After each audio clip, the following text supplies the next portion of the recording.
बहुत बड़े ओहदे पर पहुंचे, बहुत बड़े ओहदे पर। एक दिन उनका बाप उनसे मिलने के लिए आया उनके दफ्तर में। तो उनके वालिद ने कहा कि बेटा, दुनिया में सबसे ताकतवर कौन है? जब ये बात कर रहा था ना, तो अपने बेटे के पीछे उसकी कुर्सी के ऊपर खड़ा था और उसका हाथ बाप बेटे के कंधे पर था।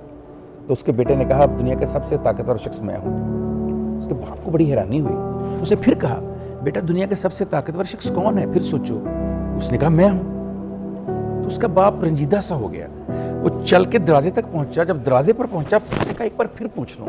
वो मुड़ा, उसने कहा, बेटा दुनिया का सबसे ताकतवर शख्स कौन है? उसने कहा, बाबा आप हैं। अब ये कह रहा है कि तुम हो मेरे बाप। उसने कहा, बेटा ये क्या फर्क है? सुनिए उसका जवाब हमारे अफीसर का। उसने कहा, बाबा जब आपने मेरे कंधे पर हाथ रखा तो मैं दुनिया का सबसे ताकतवर इंसान बन गया। मेरे बाप का हाथ मेरे कंधे पर है। जब आपने हाथ हटाया मैं कमजोर हो गया। बाबा आप ताकतवर हो गए सबसे।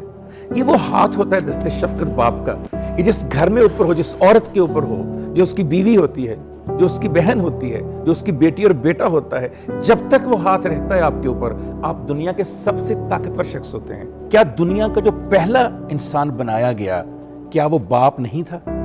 हजरत आदम अलैहिस्सलाम। जो इंसानियत का आगाज हुआ, जो इंसानों का आगाज हुआ, जो तख्लीक है वो तो औरत करती है, लेकिन रब पहले मर्द को पैदा कर रहा है। इसलिए पहले मर्द को पैदा किया, ये बताने के लिए कि उस औरत की हिफाजत के लिए, तहफ़्फ़ुज़ के लिए मुझे एक मर्द चाहिए, तब मैं औरत पैदा करूं। उसी मर्द को हम, उसी माँ या वही घर का माहौल जो है कमजोर करता है। कैसे कमजोर करता है? पहले तो माँ कहती रहती है कि आप जाएं कमा के लाएं, आप जाएं मेहनत करें, मेरे बच्चों को ये चाहिए, मुझे कपड़े चाहिए, मुझे घर चाहिए, मुझे जेवर चाहिए, मुझे गाड़ी चाहिए, मुझे आसाइशें चाहिए, मेरे बच्चों को फीसें चाहिए। वो बेचारा सुबह जाता है, रात को आता है, सारी जिंदगी इसी मेहनत में गुजार देता है। जब 60 साल की उम्र में रिटायर होता है या वो बुजुर्गी की तरफ जाता है, तो फिर कहा जाता है आपने अपनी औलाद को टाइम ही नहीं दिया, तुमने कब पाला औलाद को? औलाद को तो मैं पालती रही। वो जो सारा दिन धक्के खाता है, जिसके जूते घिस जाते हैं, जिसके घुटनों में दर्द शुरू हो जाता है, जिस बंदे से खड़ा नहीं हुआ जाता।